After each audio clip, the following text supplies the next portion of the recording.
Okay, what now? I am going to be talking today about all of the different cars that I've owned because it just seemed like something to talk about.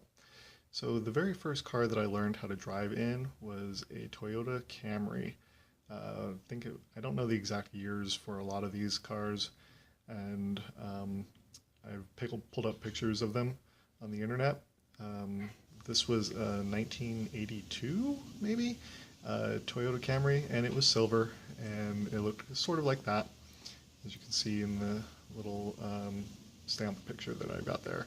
And that was my parents' car, and that was what I learned how to drive in mostly. That and this ugly 1987 Toyota van. Ours was just as ugly, but it also had a maroon stripe right along here, right along the side.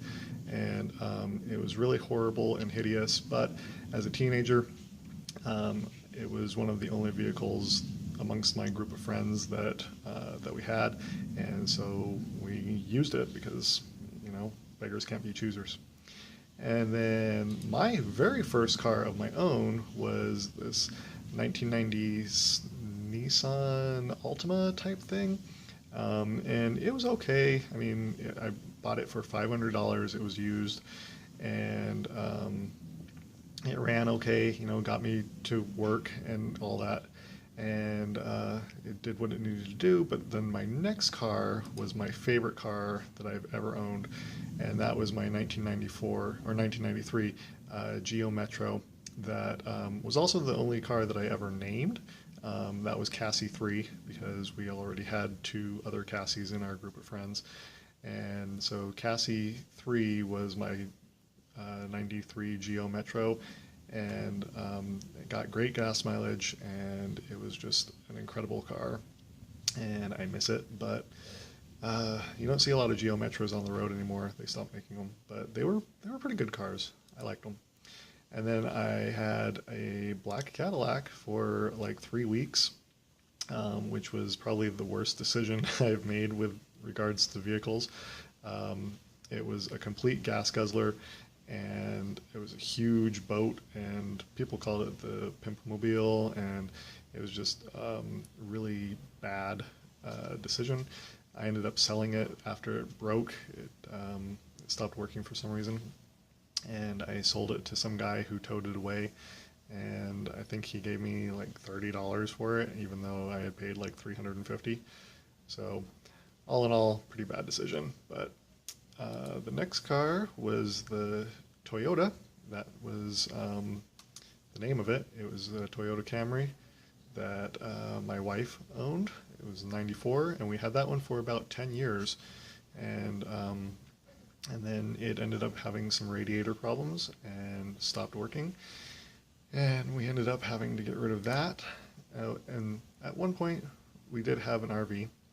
We had that for a little bit of time as a family.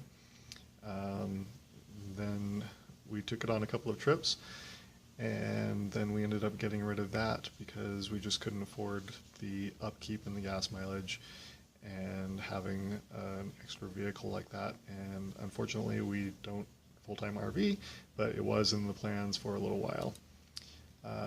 After Toyota died, we got the Ford Windstar, which was a pretty good car.